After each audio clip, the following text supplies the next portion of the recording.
Buterevu likuchenda mnana katonyeze musanvu oli mu program yonna enganzi muwanguzi tawanikira nga tulina omwanguzi waffe mukyala Faridah ye Katonda munange ajjudde ekisa era gw'Omwana ali eyo eyafiirwako abazadde atalina amuyamba Katonda n'omwesigo ono akoledde olugendo mukyala Faridah mpaka lwamutuusiza ye wamutuusiza yakumanya naawe ajja kubanga akola ebikulu n'ebyamaanyi nga sinamukomyawo. Njagala okusooka okuyisaawo ekirango kino ekyenjawulo omusumba Joseph Sekisaka wamu n'abaweereza ba Katonda okuva ku Eden Miracle Center baaniriza abavubuka okujja mu conference yaabwe okuva ennaku z'omwezi nga 2 mpaka ennaku z'omwezi nga 27 January 2019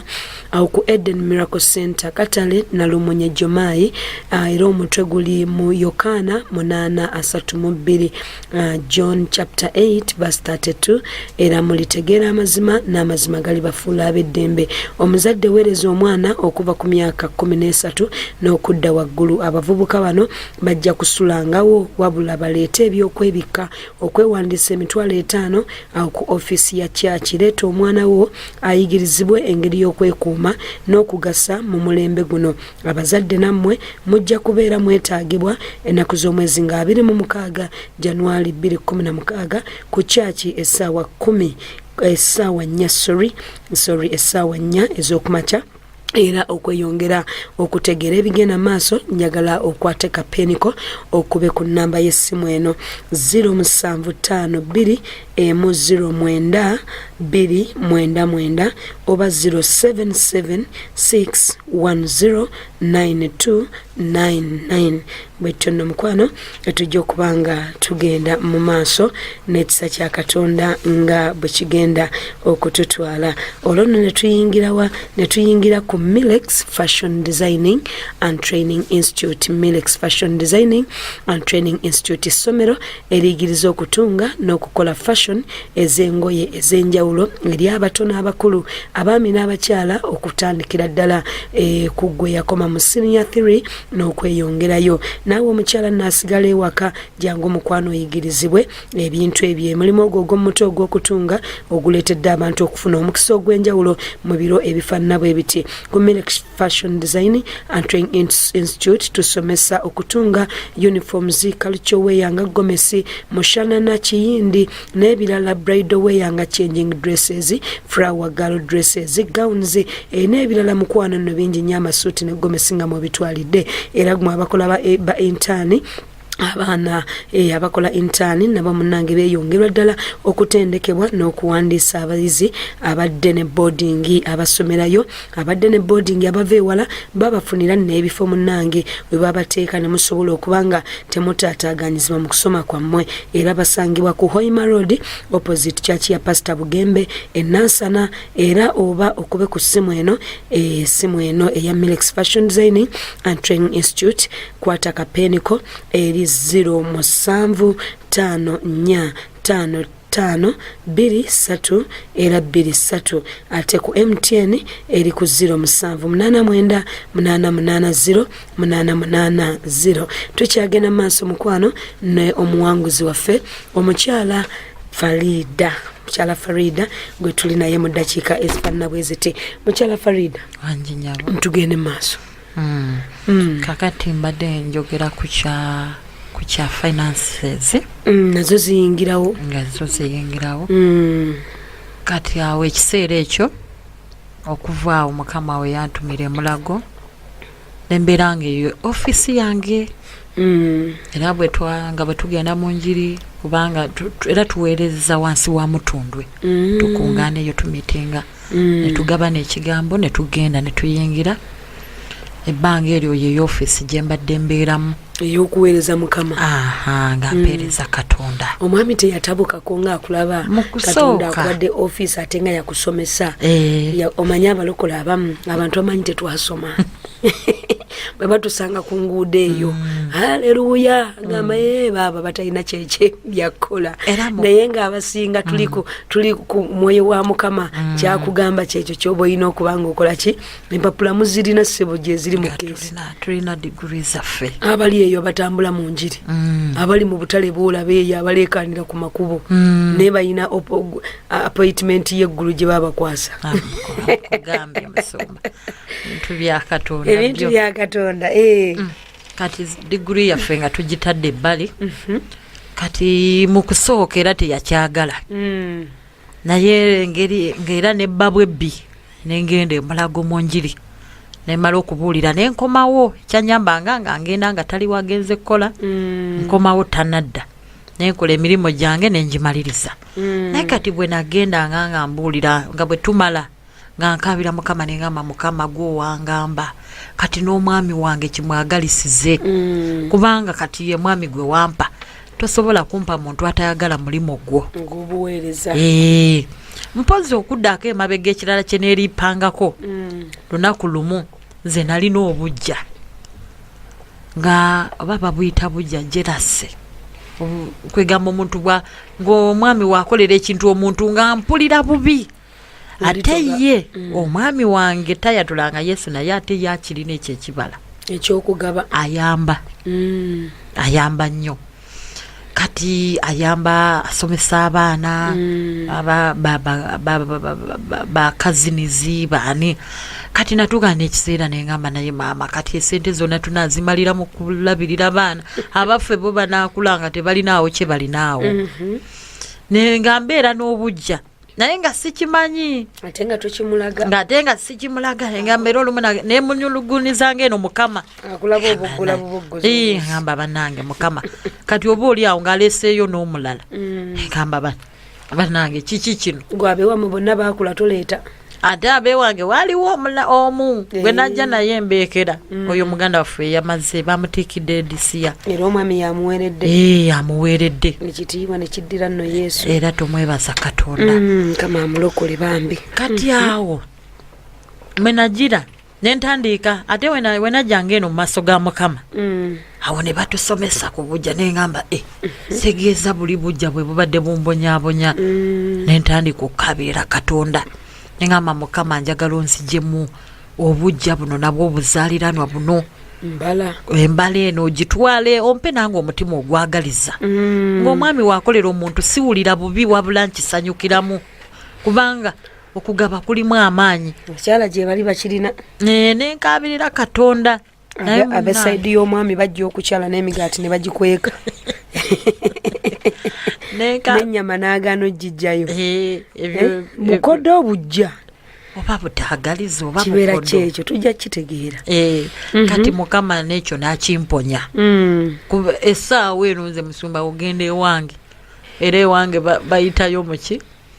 ndina abawala bangi mukiwala era bwe bakwano bamagamba banange oli abawala yasibafwamu nina abalamu bange bonna bangi baviiridde awo okusoma kati sikyawulira bujja era baba bazze kubanga aliwo olumu newankubadde sente zibeerawo naye waliwo omuntu wafuniramuko wabeereramuko kasetback ako awo omwami bwategeera nti munange baba yayavuwadde nedda awo bwagiranga nange ngattawo nga mugamba kale yiyizaawo tugende kati ndina abalamu bange yamaze university abadde asoma ne muganda wange tulinayo omusawo tulinayo wa senior 6 tulinayo wa senior 5 waliyo abaana bangi betulabirira naye nebaza Katonda nti okuyita mu njiri yeeno yawa ne mutundwe n'ekyo yakinzijamu kati ndabanga kya bulijjo Katonda baba akuwadde omukisa osobola okuyamba banno ekyo nenkyabaliza Mukama ekyawandiikibwa ekiri mu Zabbuli 42 wali tokisomangako nga nkiyitako buyisi nga tekikolera ng'ekyo tekinkolera nze ndaba sente zigenda bugenzi atunuulira sente naye ate weewuunye Katonda kuba musumba ffe tulabirira abantu naye ate tetubula kyakulya waka n'ebintu Yesu abituwadde abituwadde n'atukolera amabizinesi kati tubeera tulina at least daily income nga tetunateeka kuzaamu ezi zino Katonda atugabiridde kati bwe twabeeranga Mulago mbadde nkyali awo ng'omwami tanabikkiriza bulungi nga nebba ne mbulira enjiri yange n'enkomawo naye munange Katonda yagenda nga akola kati ng'alaba nga ntuula waka naye ate nga nsobola okugula ekintu waka n'akiraba nti kyekino omukyala wange aguze era nange namugamba nga munange Yesu yakoze mu kusooka nga nkweka ngamba ate ono olabayo nona sente n'azigaba eri nange zange kankole ki nzibe ku luwuzi sente zange sigenda zijjayo naye nezijjano mu bakyala ne batusomesa nengamba n'okukweka esente nakyo kibi basomesa batya batusomesa bagamba nti bw'oba ofunye sente nga muli bafumbo kibeera kirungi ne muteekaawo n'ogamba bbaawo nti oba ndinayo zino kati tukoleko kino naawe okole kino kati nze ekyo nali sikirina oyagala oli lusiki naye munange enjiri yo enkozeemu omulimu kati nenjira nga sente nzijjayo ne tukozesa ebirala bwe waba tewaliwo kintu I can do it ne tugattawo ebirakalaka byaffe ne tweyongerayo Katonda ndabye obulungi bwa Katonda nagenda okulaba nga n'omwami enjiri takyagiwulira mu buzibu era n'akimanyira nti olwokuna mukyala wange aba agenze Mulago mu njiri era wagira agamba oli waka oba ogenze mu njiri koze ngenze mu njiri n'agamba okay nembuulira kati talinaamu buzibu kati n'emizimu takyagiraba kati alaba Yesu luli yalabanga ati agamba abalokole nze sobola nagendamu eyo kyaki yammwe mugenda kunteekamu egyo emizimu gyammwe egyo gino gyalaba ku TV nga gisambagana abatamanyi nti gifuluma mu bantu yali amanyi nti baba bakuteekamu enyabo naye nga abantu bajja ne region mu kyaki naye munnange kati ne mu kyaki yayingirayo oba nze buli mwaka mbeera n'okwebaza nebaza Katonda ekyo nakisalawo nga nze kuba bankoledde ebintu bingi mu mwaka kati omwaka we gugwako ngenda ne famire yange n'omwami wange ne twebaza Mukama ne tutwala ekyokwebaza kyaffe ne tukomawo era kati agenderako naye kati kyanewunyisiza nnyo nze nali simanyi nga naye akiraba bwe twali tugenda mu mbaga nali manyi nti tagenda kukkiriza kugenda kutulanga waffe n'akaweta yakakusiba naweddenga ngalo mbadde sinazeetegereza yantwala mu kkanisa munange Katonda amwebaza olwekyo naku zino omusajja munange okutwala mu kyaki n'akuteekako empeta nsumba kyali kisa kyonna munange ekyebaliza Katonda kubanga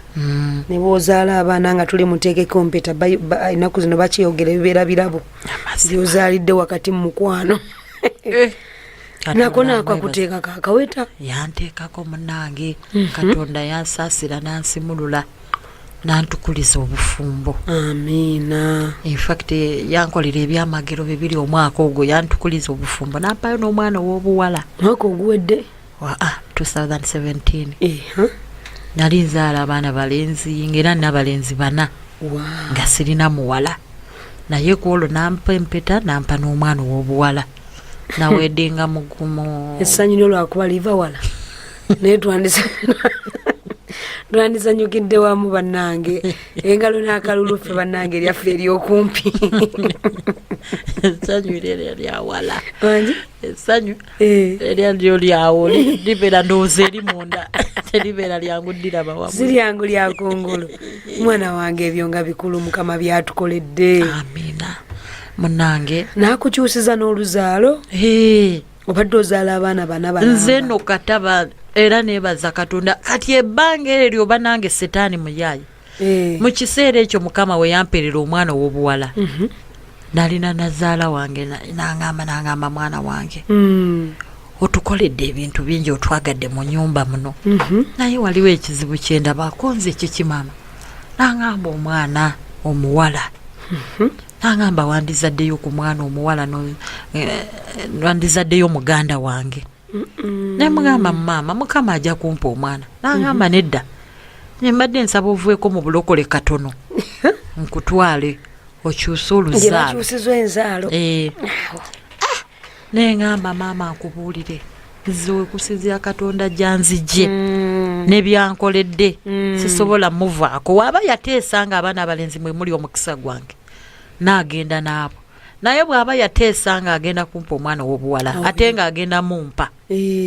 ngenda mulindirira wali tonnakutuka olwo nno nga ne mukama ndaze nga mpadde omwana omuwala amiina kubanga nali najjanga nenkabira mukama ngamba mukama mpaayo omwana ow'obuwala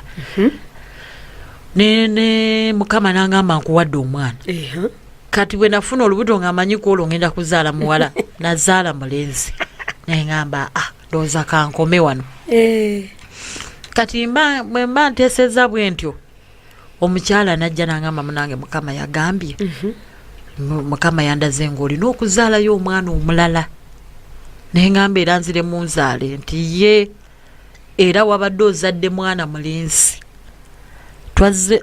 kwolwo nafuna olubuto olulala olwedde ng'amaze okuzaala oli gwe nali manyi nti ye muwala mukama gwampadde nga mulenzi nenziramu nenfuna olubuto olulala kwolwo neŋŋamba leero kyawedde mukama kati ampadde omwana omuwala munnange nagenda okubeera awo ng'olubuto nga terunalabika nga tosobola amanyanga n'olubuto kati neŋŋamba mukama tonayogerako ku mwana ono kubanga nze abaana bange buli mwana gwenzaala mukama amwogerako ng'akyali mu lubuto nandaga gwengenda okuzaala ne byagenda okubeera nemugamba nga tonamwogerako maama wange enkera lyako kumakya kyala nankubira essimu twasabanga naye nga mukwano gwange nangamba nakuloose ng'oli lubuto naye nga simubuulirangako nti nafuna olubuto nangamba nakuloose ng'oli lubuto ng'ozadde omwana naye nga mulenzi nga tuzze okulaba n'otugamba nti omwana agenda okuddako yagenda okubeera omuwala nemugamba ekiki nangamba ye nemugamba mwana gwenera simanyi naye mukama ndowooza era bw'atyo bwe yateeseza nemugamba naye ng'ekituufu nafuna olubuto nagamba okakasa nti ye era nagenda ogenda mu sikaani omwana mulenzi nemuzaala yesu abiyingiriramu ddala nakubuulira ekyokukola nenzaala omwana oyo ow'obulenzi kati awo wenamala awo nemanya nti omwana addako kuba mukama yali ankakasizza nenziramu nenconsivinga nenfuna Esther nenzaala omwana ow'obuwala ati wenafuna olubuto lwo awo omwami infact omwami yangamba twali tugenda mu kyalo when we were driving nangamba nti omanyi tiye njagala olenda omwezi ne date njagala tugende mu kkanisa tuwedinge nkitegeera nempunga nnyo ze musumba bwe nayogeranga ku byembaga omwami wange ng'atabuka n'okutabuka era yagambanga nze ebyo sibirinako ndina okupulaningira abaana bange ate kati nzire mu byambaga nensaba nenzikiriza katonda nentuuka levo nga si kyakisabira wabula nga neebaza bwebaza nengamba mukama ekyo kyo wakimala kati kwolwo nga mpumudde mbivudde nako nga naddira mu wummula nagambanga abantu nti nze nawummula ndi mugole wa Yesu nangamba mwami nangamba nengamba okakasa nagamba ye njagala okolewo bala abantu bosuubira okujja biki byonna nze nkole budget tulabe munange nenkola ki nendonda omwezi katonda yali wakisa katonda yakola embaga n'abaali nange katonda yegulumiza kubanga mu biseera ebyo nga tutegeka embaga nenfuniramu olubuto olw'omwana ono omuwala kati ate awo nengamba omwami nengamba naye kati nfunye olubuto lwaki tetuyimiriza mbaga nsooke nzaale tulyoke tuwedingi nangamba maama mbadde olubuto lwange nembaga nzagenda nze nanyini mukazi n'omwana owo ali mu lubuto wange sisobola kuyimiriza mbaga ekyo kyo kirina okimaliriza everything double oluyimba olwo lwatuuka ewange nengamba okasazeewo nangamba sisobola kusazaamu wadde ekintu eki tugenda kukola mbaga kiwedde naye nga teweerabidde nti gwe obadde obisaba mu maaso ga mukama ati ate nga nkyabijjukira wagimupeeka n'atabuka nojje wa Yesu nzijjo wa Yesu nempumulira eyo nsoma Toma alina ekigambo kyatera tugamba abakyala abafumbo ntute amaaso tugateeka ku baami n'omupeeka nkuba embaga nzimbira ennyumba naye nga tonnagenda kumusaba sooka ogenda obisabe Katonda. Katonda yakyuse omutima gwe oba okitegeera. Akati abamu abakyala tuli mu maka naye nga twanyiiga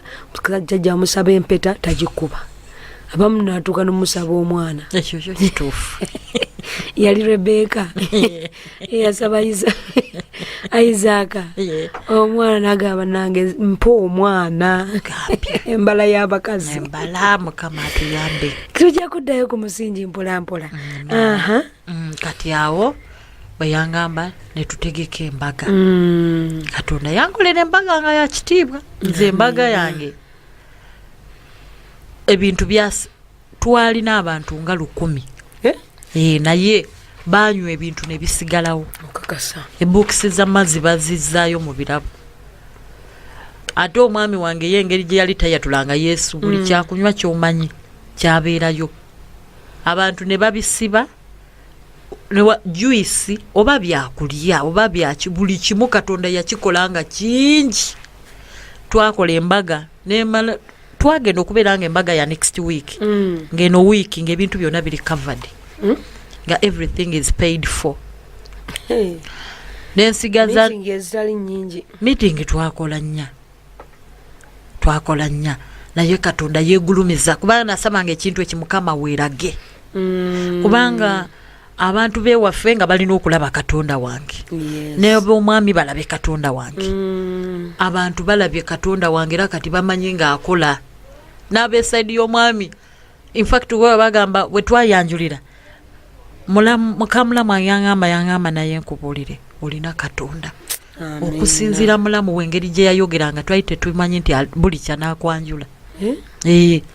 N'agamba naye nze neewunya nagenda okulaba ano nga banonya ente nga bagamba agenda kukwanjula. Kati ku luno we twaddayo mu mikolo nga tumaze embaga n'addamu n'agamba mukazi gwe olina Katonda. Era kati nze bagamba mumanyi ekyama kiri eki Yesu kasita wamunamukkiriza mujja kufuna byonna bye mwetaaga. N'agamba omwami n'akukolera embaga n'agamba eri embaga ne ku kyalo bakyaginyumyako n'abava ewaffe bakyagyogerako tebabeerangako ku mbaga eyalinga eyange oba baali tebalabangako zino zidro kamerazi kati bo baabuyitanga na bunyonyi. Obunyonyi zino zibukira waggulu ezo kyobunyonyi twalabye eki obunyonyi nga tebabirabangako kuba beewaffe eri mu kyalo. Embaga baagitwalawo olwo twabeera awo mu Kampala kuba ffe tubeera Seeta. Twali ku Gloria Gardens. Kitegeera bonna n'obasomba bonna abeewammwe bayingire Kampala. Abantu bajja bangi nnyo ne betwali tetusuubira ndoozera Katonda yagala kweraga kubanga n'omwami wange agamba bannange kikino omuntu nga bw'oyita omuntu ng'ajja n'abantu obanga bameka naye Katonda bonna yabaliisa emmere n'abawa ebyokunywa. Buli omu n'agenda nga akkiriza nti Katonda yakoze. N'omwami wange yamala emikolo gyonna naye n'asigaza balance wesente ate nga nnyingi nga talina mabanja. Nange nga nalina nange nsigazizza essente bukadde 2,800 nga buli awo bubezi nga buli kimu kiwedde ne tufuluma mu mikolo. In fact we twasula kwolo nako omwami wange yawaako bakirina awo ssente nabo n'abawaako. Twali tuvaayo kubanga Katonda yankolera ebintu bingi mwaka ogwo. Omwami wange n'atwala ebweru for honeymoon. Ekyamagero ekirala kye yankolera ow'amaana. N'antwala kwolo yagenda mu kyaki yangamba omanyi kati bwe tuva wano tusookere mu kkanisa twebaze kwegamba nze neewuunya nnyo kuba nali sikisuubira. N'angamba tugende wa Katonda era ye omanyi ayagala nnyo kayanja. N'angamba tugende tusuleko awo wa kayanja then enkeera twetegeke tugende. Ategeera nti waliyo Katonda oyo. Ne passport musuma nze nagifunira awo mu sizoni y'ambaga nali sigirina. Eyo nayo bagikolerako awo. Katonda alina ebintu we yabikola akola awo ebyamagero byali bingi awo. Naye gwe tulaba nti omulimu gw'okuweereza Katonda gufuna. Bannange mulungi nnyo sejjusa musumba. Kubanze kati sikyasaba mwami wange nti njagala bizigo njagala ki wabeerawo ekintu waka sisobola kulindira mwami wange nti waba takomyewo kino tisobola kikola Katonda ekyo kyo yakijjawo naawe kati weekwatira mu nsawo newejjira mu kyoyagala n'ebintu kati tusobola okukola batuguze ettaka lyaffe n'entopingako kati Katonda kubanga Katonda yansimulula sisobola kulimba esente zakoze eki azimpadde mikwano gyaffe abalungi for sure serving God is the best job twebaza nnyo Katonda ng'akugambye ate si buli omu nti nno otuulaawo nti nno nange kati Mukama waliwo Katonda bajjira ddala ng'agamba nti gwe togenda kukola gwe kola omulimu guno ate waliwo baakuwa you work and you serve kati ebintu emukwana abatuwuliriza totuula eyo n'okwata empapula zo n'oziteeka mu keesi n'oga Katonda akolera Faridah nange yaba akola atya ebintu bya Katonda olina okuwulira ate n'okola otya n'ogonda n'okola kale mikwana abalungi tugenda kubanga tukoma mu dakiika zaffe eziddako mu dakiika zaffe eziddako ze tugenda kubanga tukomawo ekitiibwa neteno tukiddiza Katonda oyo omwesigwa amina